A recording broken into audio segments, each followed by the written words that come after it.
Hello pulse, physics के फंडे में आपका स्वागत है। तो कैसे हैं आप लोग? आज डिस्कस करते हैं accelerated motion. What is accelerated motion? When the velocity changes with time. Previous lesson में हमने वेलोसिटी और स्पीड के बारे में काफी अच्छे से पढ़ा था, और जब भी किसी वेक्टर क्वांटिटी का नाम आए आपके दिमाग की बेल आइकन दब जाना चाहिए। यहां पे वेलोसिटी के चेंज होने से एक्सेलरेशन आता है, या हमें बोलो एक्सेलरेशन के प्रेजेंस से वेलोसिटी में चेंज होता है। ठीक ना? वेलोसिटी तीन तरीके से चेंज हो सकती है, because velocity is vector quantity, और जब भी वेक्टर क्वांटिटी आए आपको उसकी डायरेक्शन का भी ध्यान रखना होगा, राइट?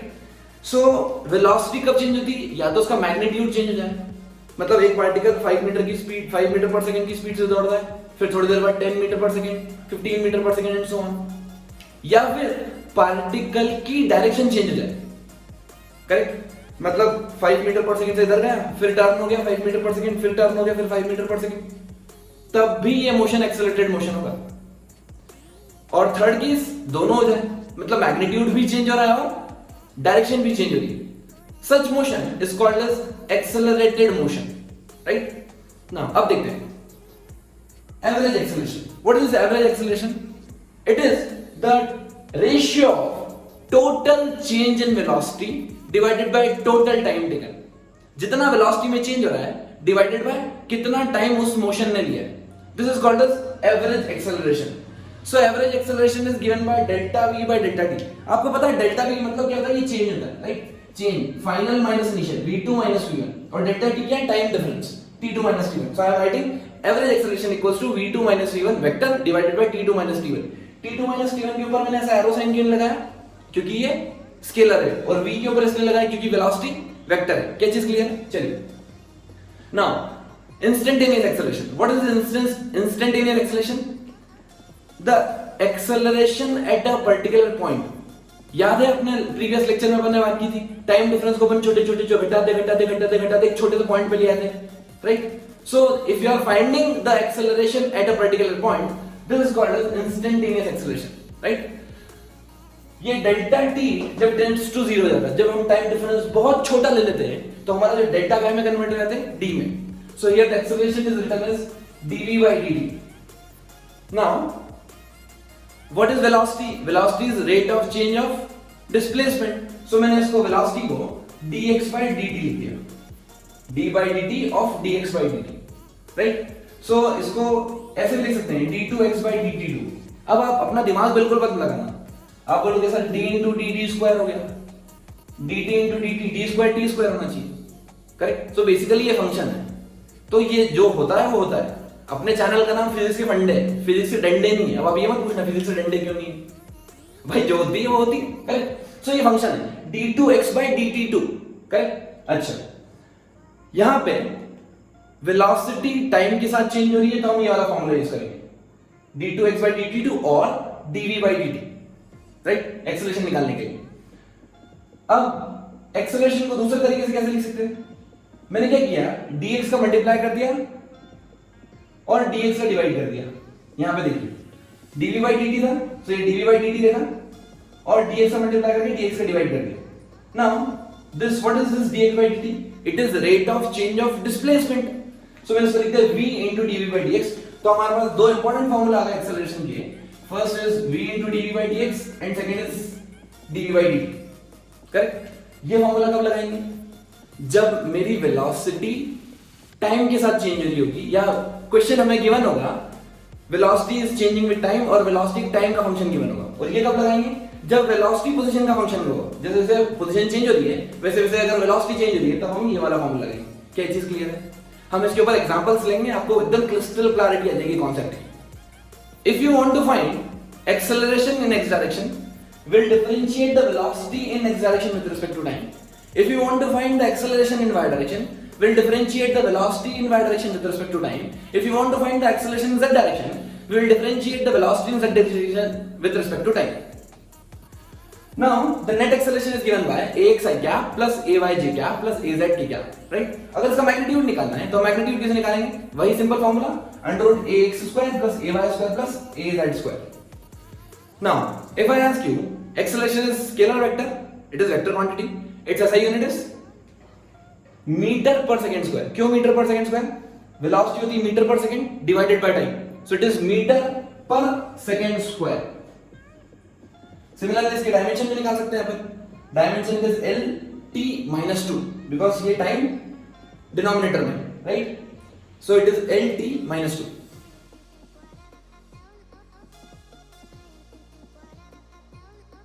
एक्सेलरेशन भी दो टाइप का होता है. One is uniform acceleration and second is non-uniform acceleration. So what is this uniform acceleration? When there is equal change in velocity in equal interval of time. And this non-uniform acceleration or variable acceleration, if there is equal change in velocity in unequal interval of time, or I can say there is unequal change in velocity in equal interval of time.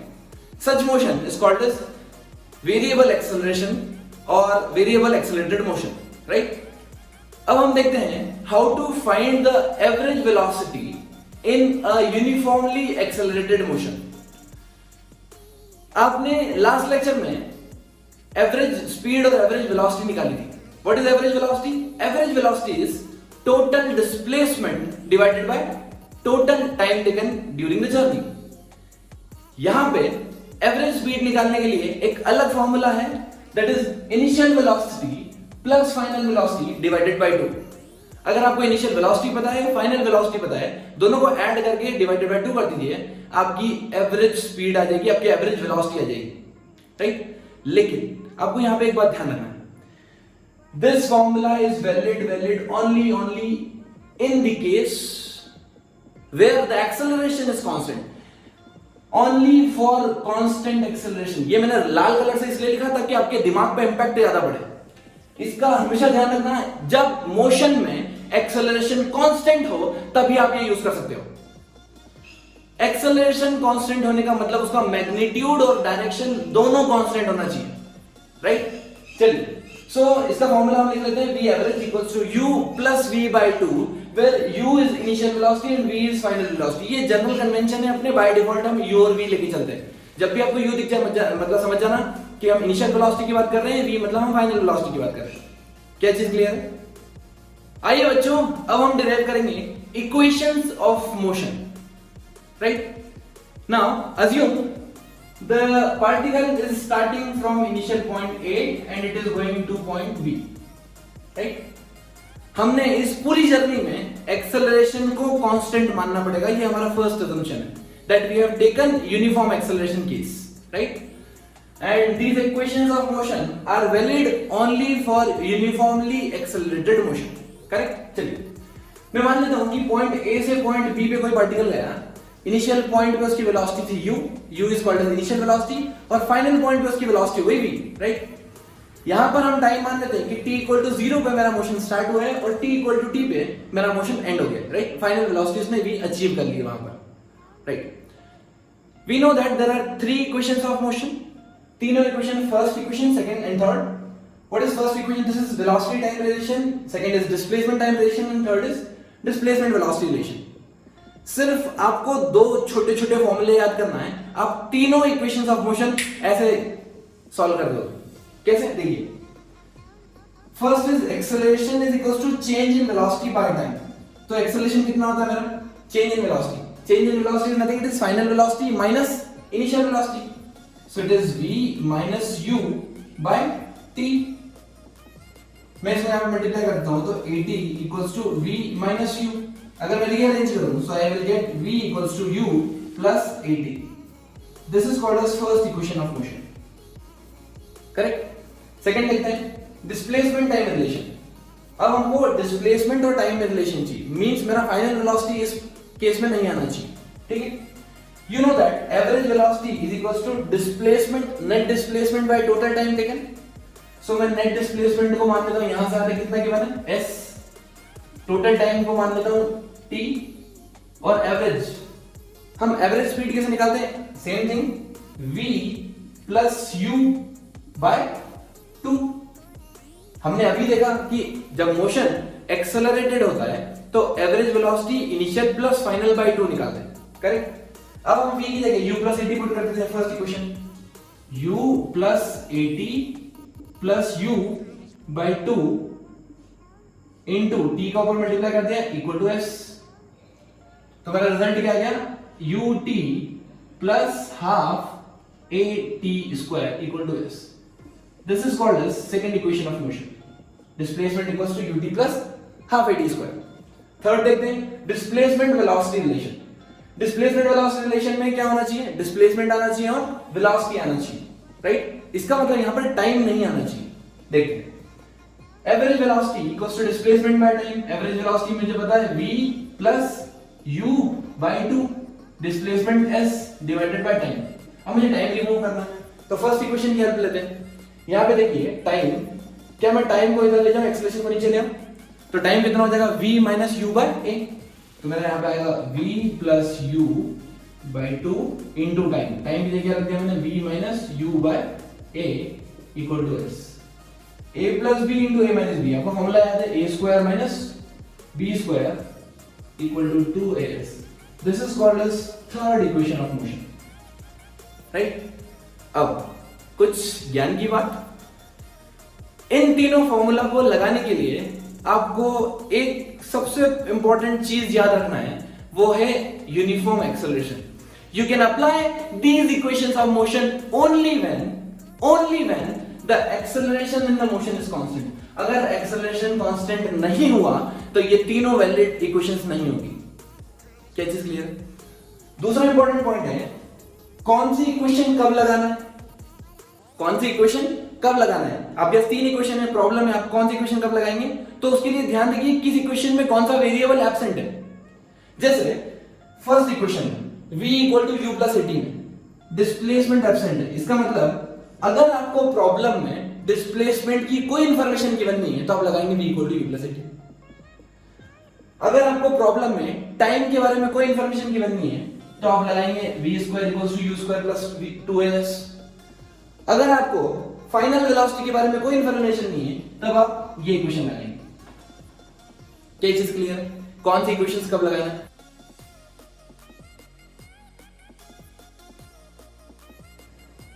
अब हम बात करेंगे physics के फंडे special की। आप सोच रहे होंगे ये क्या है, ये एक बहुत बड़ा रीजन है हमारे साथ जुड़ने का, फिजिक्स के फंडे के साथ जुड़ने का, क्योंकि यहां पे आपको वो सभी बातें पता चलेगी जो शायद अभी तक आपको पता नहीं थी। हम बात करेंगे यहां पे एक्सेलरेशन और रिटार्डेशन की। जनरली बच्चे के दिमाग में मिसकंसेप्शन बिठा के रखते हैं कि अगर पॉजिटिव डायरेक्शन में आया आंसर या पॉजिटिव आंसर आया तो एक्सेलरेशन और नेगेटिव आंसर आया तो रिटार्डेशन। बट शायद मैं आज आपकी सारी धारणाएं तोड़ दूंगा। देखिए हमारा जो साइन कन्वेंशन होता है वो राइट डायरेक्शन में हम पॉजिटिव लेके चलते हैं, लेफ्ट डायरेक्शन में नेगेटिव लेके चलते हैं, राइट। तो बाय डिफॉल्ट अगर कोई बॉडी राइट में ट्रेवल कर रही है तो उसकी पॉजिटिव वेलोसिटी, लेफ्ट में ट्रेवल कर रही है तो उसकी नेगेटिव वेलोसिटी, ठीक है। बट एक्सेलरेशन पॉजिटिव हो तो उसको एक्सेलरेशन बोलते हैं, और अगर उसका मैग्नीट्यूड नेगेटिव आ गया तो हम उसको नेगेटिव एक्सेलरेशन नहीं बोलते, रिटार्डेशन बोलते हैं, राइट। सो एक्सेलरेशन और रिटार्डेशन दो चीज होती है। नेगेटिव एक्सेलरेशन ना बोलने का यही कारण है जो मैं आपको अभी एक्सप्लेन करने जाऊंगा। देखिए सपोज मेरे पास एक बॉडी है जो ये मैं मान लेता हूं ये इनिशियल कंडीशंस है और ये मैं मान लेता हूं ये फाइनल पॉइंट है, फाइनल कंडीशंस है, और टाइम पूरी जर्नी में हमेशा मैं 1 सेकंड में आगे चलूंगा, ठीक है। टाइम कितना माना मैंने, 1 सेकंड। नाउ मैं मान लेता हूं कि वेलोसिटी यहां पर बॉडी की थी 3 मीटर पर सेकंड और यहां पर बॉडी की वेलोसिटी थी 4 मीटर पर सेकंड, ऐसा मान के चलते हैं, राइट।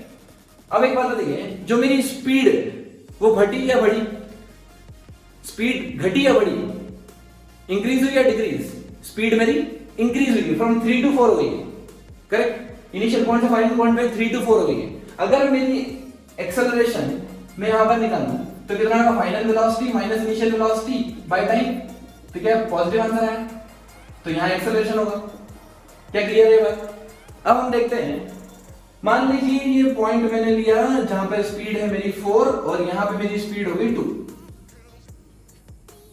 यहाँ पे 4 मीटर पर सेकेंड है और यहाँ पे 2 मीटर पर सेकेंड। अब बताइए अगर मैं यहाँ पे एक्सेलरेशन की वैल्यू निकालूंगा तो ये होगा final minus initial bye time, तो ये हो गया माइनस टू मतलब क्या है, रिटार्डेशन, करेक्ट। अच्छा, तो आप ये बोल ही सकते हैं कि भाई पहले तो राइट में जा रहा था तो स्पीड इंक्रीज हो रही थी तो एक्सेलरेशन होगा, और अगर राइट में जा रहा है और स्पीड डिक्रीज हो रही है मतलब एक्सेलरेशन कहाँ होगा, नेगेटिव डायरेक्शन में होगा। ये तो आपको पहले से ही पता था, लेकिन क्या नहीं पता है आपको, देखिए मान लो मेरी इनिशियल पॉइंट पे बॉडी थी जो कि -2 मीटर पर सेकेंड पे जा रही थी, राइट, और फाइनली जो उसकी वेलोसिटी हो गई वो गई -4 मीटर पर सेकेंड। अगर मैं स्पीड देखूं तो यहाँ पे स्पीड है 2, स्पीड सिर्फ नंबर, और यहाँ पे स्पीड क्या है 4, सो -2 से -4 हो गई वेलोसिटी, वेलोसिटी घट गई लेकिन स्पीड तो बढ़ी है मेरी, वेलोसिटी -2 से -4 हो गई, राइट, और स्पीड 2 से 4 हो गई, स्पीड उधर गई, स्पीड बढ़ गई और वेलोसिटी घट गई। तो अगर मैं एक्सेलरेशन निकालूं तो एक्सेलरेशन कितना होगा, final minus initial by time, -2 हो गया। -2 को आप क्या बोलेंगे, एक्सेलरेशन बोलेंगे या रिटार्डेशन बोलेंगे? तो यहां पे जो करेक्ट आंसर है सब बच्चे बोलेंगे रिटार्डेशन, लेकिन फिजिक्स के पढ़ने वाले बच्चे बोलेंगे ये एक्सेलरेशन है। ये अगर पॉइंट आपको समझ में आ गया तब आपके फिजिक्स के एक्सेलरेशन के सारे कॉन्सेप्ट क्लियर है।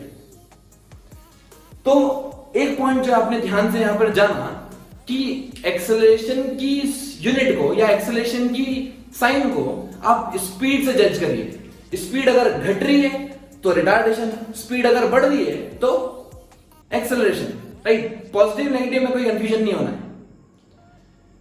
एक बात हम दूसरी तरीके से समझने की कोशिश करते हैं, कैसे? सपोज मैं एक बॉडी लेता हूं जिसका मास मान लेता हूं 1 kg, ठीक है। न्यूटन सेकेंड लॉ से force equals to mass into acceleration. तो अगर मैंने मास 1 kg मान लिया तो फोर्स और एक्सेलरेशन बराबर हो गया। तो इसका मतलब अब मैं जहां जहां फोर्स बोलूंगा आपको वहां वहां एक्सेलरेशन समझना है। ये चीज क्लियर है?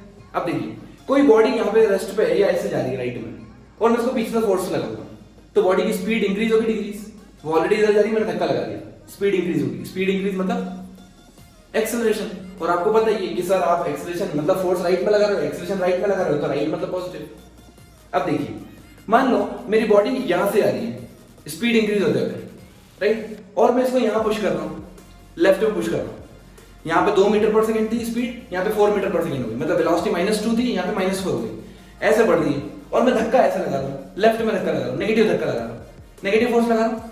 नेगेटिव फोर्स के कारण क्या स्पीड बढ़ गई, -2 से -4 हो गई। यहाँ पे नेगेटिव एक्सेलरेशन या नेगेटिव फोर्स होने के बाद भी इसको हम क्या बोलेंगे, एक्सेलरेशन, क्योंकि ये हमारी स्पीड को इंक्रीज करने में बेनिफिट होता है। क्या ये चीज क्लियर है? Now we will discuss about the displacement in the nth second in uniformly accelerated motion। तो यहां पे मैं मान लेता हूं कि ये पॉइंट है A, यहां से मेरा बॉडी ट्रेवल कर रहा है विथ कांस्टेंट एक्सेलरेशन। मैंने मान के चला है कि एक्सेलरेशन मेरा कांस्टेंट है और पॉजिटिव है, राइट। चलिए इनिशियल वेलोसिटी मैंने u मानी है एट t इक्वल टू 0, जब मेरा टाइम 0 है, जब मेरा स्टार्टिंग पोजीशन है, वहां पे स्पीड कितनी है मेरी u, ठीक है। अब मुझे पता है कि एक्सेलरेशन पॉजिटिव है, इसका मतलब क्या हर पॉइंट पे मेरी वेलोसिटी इंक्रीज होगी। अगर वेलोसिटी इंक्रीज होगी तो मैं काम करता हूं, एक इक्वल टाइम इंटरवल के सेगमेंट बना लेता हूं, t equal to 1, t equal to 2, t equal to 3 and so on, right. अब यहां देखो मैंने डिस्टेंस ली वो बढ़ाते हुए ली, क्यों? क्योंकि यहां पे स्पीड कम है तो डिस्टेंस कम होगी, फिर यहां स्पीड बढ़ जाएगी तो एक सेकंड में वो ज्यादा डिस्टेंस कवर करेगा, फिर अगले सेकंड में वो ज्यादा डिस्टेंस कवर करेगा, राइट। इसी तरह से अगर हमने पूछा कि find the displacement cover in the nth second, nth second क्या होता है देखो ध्यान से, t इक्वल टू 0 से t इक्वल टू 1 का जो टाइम होता है उसको बोलते हैं first second. t equal to 1 से 2 तक का जो टाइम होता है उसको बोलते हैं second second. t equal to 2 से t इक्वल टू 3 का जो टाइम होता है उसको बोलते हैं थर्ड सेकंड। अगर किसी भी पर्टिकुलर सेकंड में मुझे कितना डिस्प्लेसमेंट बॉडी ने ट्रेवल किया है वो निकालना है, तो उसके लिए हम फॉर्मूला डिराइव करेंगे। कैसे? देखिए मैं मान लेता हूं कि जो मेरा फॉर्मूला होता है s equal to ut plus half et square. इसमें क्या दिक्कत होती है, इसमें हमको जो टाइम, जैसे मान लो t इक्वल टू 4 सेकेंड लिखा, तो 0 से 4 तक का पूरा आंसर आता है इस फॉर्मूले से। अगर t इक्वल टू 3 लगा तो 0 से 3 तक का पूरा आंसर आता है, पूरा डिस्प्लेसमेंट आता है। ये चीज क्लियर? इस वाले फॉर्मूले में 0 से जहां तक टाइम की वैल्यू पुट करोगे वहां तक का पूरा डिस्टेंस या डिस्प्लेसमेंट आ जाएगा। लेकिन हमें क्या चाहिए, हमें चाहिए 4th सेकेंड, मतलब 3 to 4, सेकेंड मतलब 1 to 2। क्या चीज क्लियर? चलिए अब हम निकालेंगे displacement in the nth second. n second मतलब मैं इसको मान लेता हूं ये nth सेकेंड है, तो ये कितना होगा, n minus first second, n minus 1 second, correct. मतलब मुझे यहां से यहां तक का डिस्प्लेसमेंट चाहिए, this is called as SN, displacement in the nth second. ठीक, अब आप कॉमन सेंस से बता सकते हैं कि अगर ये वाला फॉर्मूला लगाऊंगा तो यहां से यहां तक की टोटल डिस्प्लेसमेंट आ जाएगा, फिर मैं ये वाला फॉर्मूला फिर से लगाऊंगा, यहां से यहां तक का फिर से डिस्प्लेसमेंट आ जाएगा, और दोनों क्या कर दूंगा मैं, सबट्रैक्ट। क्या चीज क्लियर? इसका मतलब if you want to find the displacement in the nth second, you have to do displacement up to n second minus displacement up to n minus 1 second। Clear? चलिए तो फॉर्मूला में put करते हैं, u n plus half a n square minus u n minus 1 plus half a into n minus 1 the whole square. Correct? अब ये mathematical calculations हैं और मैं आपको फिजिक्स पढ़ाता हूं, तो ये आपको खुद को करना है, बहुत इजी है। इसको आप ओपन करिए a minus B the whole square, फिर इसको जब आप सिंप्लीफाई करेंगे तब आपका डायरेक्ट आंसर आ जाएगा u plus a by 2 into 2n minus 1। This will give you the displacement in the nth second.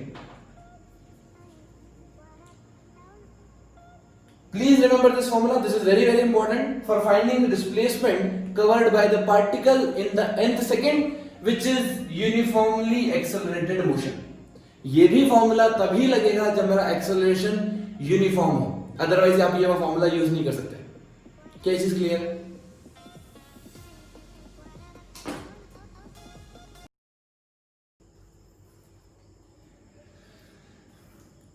जनाब घायल तो हर एक परिंदा है, जनाब घायल तो हर एक परिंदा है, मगर फिर से जोड़े वही जिंदा है।